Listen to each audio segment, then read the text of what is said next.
దేశమంతా toll plazas దగ్గర మనం వెయిట్ చేయకుండా ఫాస్ట్ ట్యాగ్ సిస్టమ్ చాలా ఉపయోగపడుతుందని మనకు తెలిసిన విషయమే. అలాంటి ఎంతో సక్సెస్ అయిన ఈ ఫాస్ట్ ట్యాగ్స్ కి గుడ్ బై చెప్పడం మంచి ఆలోచన అంటారా?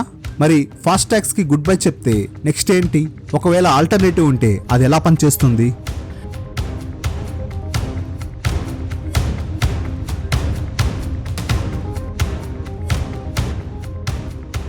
నిజం చెప్పాలంటే ఈ ఫాస్ట్ ట్యాగ్స్ ని కూడా కొంతమంది వాళ్ళ వెహికల్స్ కి వాడకుండా టోల్ ప్లాజాస్ దగ్గర ఫైన్లు కడుతూ ఉంటారు.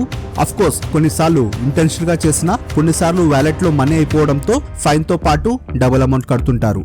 అయితే మన government satellite based electronic toll system ద్వారా టోల్ ఫీజ్ తీసుకోవాలని అనుకుంటుందట. దీనికి సంబంధించి road transport and highways minister అయిన నితిన్ గడ్కరీ రీసెంట్ గా ఈ అనౌన్స్మెంట్ అయితే చేశాడు.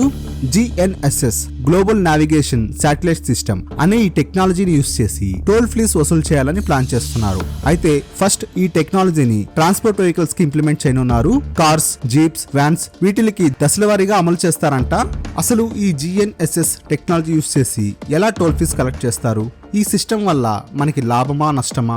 ఈ విషయాలు తెలుసుకోవాలంటే ఈ వీడియోని పూర్తిగా చూడండి. వీడియో నచ్చితే లైక్ కూడా చేయండి. నిజానికి ఈ GNSS system fast tag system కన్నా ఎక్కువగా అడ్వాంటేజెస్ కలిగి ఉంది. చాలా ఎఫెక్టివ్ గా వర్క్ అవుతుంది. GNSS ద్వారా అసలు టోల్ ఫీజు ఎలా కలెక్ట్ చేస్తారంటే GPS ద్వారా. GNSS అంటే ఏంటో కాదు, మనకి బాగా తెలిసిన GPS. ఈ GNSS నే మనం GPS అని పిలుచుకుంటున్నాం. ఫాస్ట్ ట్యాగ్స్ రాకముందు టోల్ ప్లాజాస్ దగ్గర వాహనాలు ఎక్కువ సమయం వెయిట్ చేయాల్సి వచ్చేది. కానీ ఫాస్ట్ ట్యాగ్స్ వచ్చాక అది మాక్సిమం 47 సెకండ్స్ కి తగ్గింది. అయితే GNSS యూస్ చేయడం వల్ల అసలు టోల్ ప్లాజాస్ దగ్గర ఆగాల్సిన పని లేదు. GNSS సిస్టమ్ ద్వారా మనం నేషనల్ హైవే పైన ఎంత దూరం ట్రావెల్ చేస్తామో అంతే పే చేస్తాము. మనం ఎన్ని కిలోమీటర్స్ ఆ పర్టికులర్ టైంలో ప్రయాణిస్తాము, ఆ ప్రయాణించిన కిలోమీటర్స్ బట్టి GPS ద్వారా మన వెహికల్ ట్రాక్ చేయబడి మన అకౌంట్ నుండి మనీ అయితే కట్ అవుతాయి. ప్రెజెంట్ ఈ GNSS ని ఎంటైర్ యూరప్, రష్యా ఇంకా న్యూజిలాండ్ దేశాలు కంప్లీట్ గా యూస్ చేస్తూ సక్సెస్ అయ్యాయి. RFID అంటే రేడియో ఫ్రీక్వెన్సీ ఐడెంటిఫికేషన్. ఈ RFID యూస్ చేసుకొని ఫాస్ట్ ట్యాగ్స్ టోల్ సిస్టమ్ ద్వారా ఇండియా, USA, బ్రెజిల్, సౌదీ ఇంకా కొన్ని దేశాలు ఫాలో అవుతున్నాయి. ఇవే కాకుండా DSRC and infrared technology use చేసుకొని కొన్ని దేశాలు టోల్ ఫీజ్ కలెక్ట్ చేస్తున్నాయి. ఇదంతా బానే ఉంది. అసలు GNSS ఎలా వర్క్ అవుతుంది అంటారా? మంచి క్వశ్చన్. తెలుసుకోవడంలో తప్పులేదు, తెలుసుకోవాలి. GNSS ద్వారా టోల్ ఫీజ్ చెల్లించాలి అంటే మన దగ్గర OBU డివైస్ మన వెహికల్ కి ఫిక్స్ చేయాలి. OBU అంటే ఆన్ బోర్డ్ యూనిట్. ఇది మన మొబైల్ ఫోన్ కంటే కొంచెం పెద్ద సైజులో ఉంటుంది.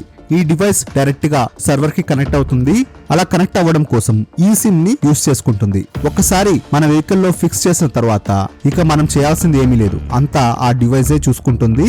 ఈ GNSS సర్వీస్ OBU డివైస్ కాకుండా ఆల్రెడీ GPS క్యాపబుల్ ఉన్న కార్స్ లో OBU డివైస్ ఫిక్స్ చేయాలని అడిగితే అవసరం లేదనే చెప్పాలి.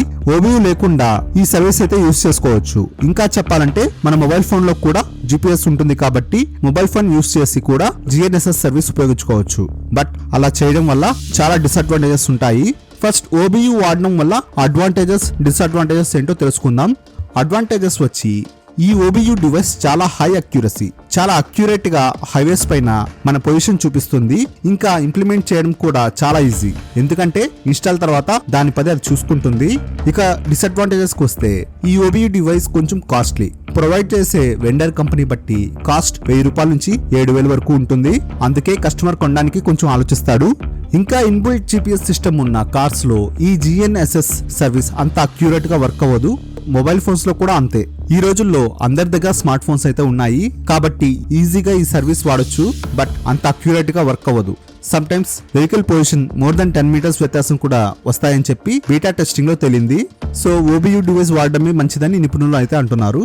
ఈ డివైస్ ఇన్స్టాల్ అయిన తర్వాత టోల్ ఫీజ్ ఎలా, ఎంత మనీ కట్ అవుతుందో ఇప్పుడు చూద్దాం. ఫర్ ఎగ్జాంపుల్, ఒక పర్సన్ కొంత దూరం ప్రయాణించాడు అనుకుందాం. ప్రయాణం అయిపోయాక ఈ OBU డివైస్ డేటాని GNSS సర్వర్ కి పంపుతుంది. GNSS సర్వర్ NPCI సర్వర్ కి డేటాని ట్రాన్స్ఫర్ చేస్తుంది. NPCI అంటే national payments corporation of India. Present పన్న ఫాస్ట్ ట్యాగ్స్ ట్రాన్సాక్షన్స్ కూడా ఈ NPCI ద్వారానే జరుగుతున్నాయి. ఈ ఎన్పిసిఐ సర్వర్ కి డేటా రాగానే క్యాలిక్యులేషన్స్ అన్ని జరిగి మనం లింక్ చేసుకుని ఉన్న బ్యాంక్ అకౌంట్ నుండి మనీ అయితే కట్ అవుతాయి. ఈజీగా అర్థం అవడం కోసం ఇలా సింపుల్ గా చెప్పాను. ఈ విధంగా GNSS ద్వారా మనం ఎంత దూరం ప్రయాణిస్తామో అంతే డబ్బులు ఛార్జ్ చేస్తారు. దీనివల్ల మనకి మనీ సేవ్ అవుతాయనే చెప్పాలి. ఇదంతా బాగుంది. ఇంతకీ ఈ GNSS టోల్ విధానం స్టార్ట్ చేశారా లేదా అని మీకు ఇంకో క్వశ్చన్ అయితే రావచ్చు. ఆల్రెడీ స్టార్ట్ చేశారనే చెప్పాలి, బట్ అది టెస్టింగ్ మాత్రమే. Ministry of transport and highway department కింద పనిచేసే national highway authority of India NHAI భారతదేశంలో GNSS based electronic toll collection start చేయడానికి చాలా MNC కంపెనీస్ కి ఆఫర్ చేస్తుంది. ఫస్ట్ 2000 కిలోమీటర్లు నేషనల్ హైవేస్ పైన GNSS టోలింగ్ విధానాన్ని అమలు చేయనున్నారు. తర్వాత 10,000 కిలోమీటర్లు, ఆ తర్వాత 50,000 కిలోమీటర్లకు పెంచాలని టార్గెట్ పెట్టుకుని ఉన్నారు. ప్రస్తుతం ఇండియాలో ఫాస్టాగ్ విధానమే ఉంది. నిదానంగా ఫాస్టాగ్ తో పాటు GNSS టోల్ సిస్టమ్ ని కూడా ప్యారలల్ గా ఇంప్లిమెంట్ చేయనున్నారు. అందుకోసం ప్రతి టోల్ ప్లాజా దగ్గర ఈ GNSS ఇన్స్టాల్ చేసిన వెహికల్స్ ని గుర్తుపట్టడానికి 2 లేదా అంతకన్నా ఎక్కువ లెన్స్ ని ప్రత్యేకంగా ఈ వాహనాల కోసమే టోల్ ప్లాజా దగ్గర కేటాయిస్తారంట. ఒకవేళ GNSS లేకుండా కేవలం ఫాస్టాగ్ తోనే ఈ లేన్ లోకి వెళ్తే అదనంగా ఫైన్ అయితే వేస్తారు. బెంగళూరు, మైసూర్లలో దీనిని ఆల్రెడీ పైలట్ ప్రాజెక్ట్ గా ఉపయోగిస్తున్నారు. ఈ ఏడాదిలోనే ఈ టోల్ విధానాన్ని స్టార్ట్ అవుతుందని ఎక్స్పెక్ట్ చేస్తున్నారు. సో ఇదండి కొత్తగా వచ్చిన GNSS టోల్ సిస్టమ్. మాక్సిమం అర్థమయ్యేలా చెప్పానని అనుకుంటున్నాను. ఈ ఛానల్లో నెల్లూరులో జరిగే ఎంతో ఫేమస్ అయిన రొట్టెల పండుగ గురించి కూడా ఒక వీడియో చేస్తున్నాను. ఇంట్రెస్ట్ ఉంటే ఆ వీడియో లింక్ కామెంట్ సెక్షన్ లో ఉంది, లేట్ చేయకుండా చూసేయండి. నా ఎక్స్ప్లెనేషన్ మీకు నచ్చినట్లయితే ప్లీజ్ ఈ వీడియోకి లైక్ చేయండి. ఈ ఛానల్ ఫస్ట్ టైం చూస్తుంటే ప్లీజ్ సబ్స్క్రైబ్ చేసుకోవడం మర్చిపోవద్దు. సరికొత్త వీడియోతో మీ ముందుకు మళ్ళీ వస్తాను. అప్పటి వరకు సెలవు. Thanks for watching this video.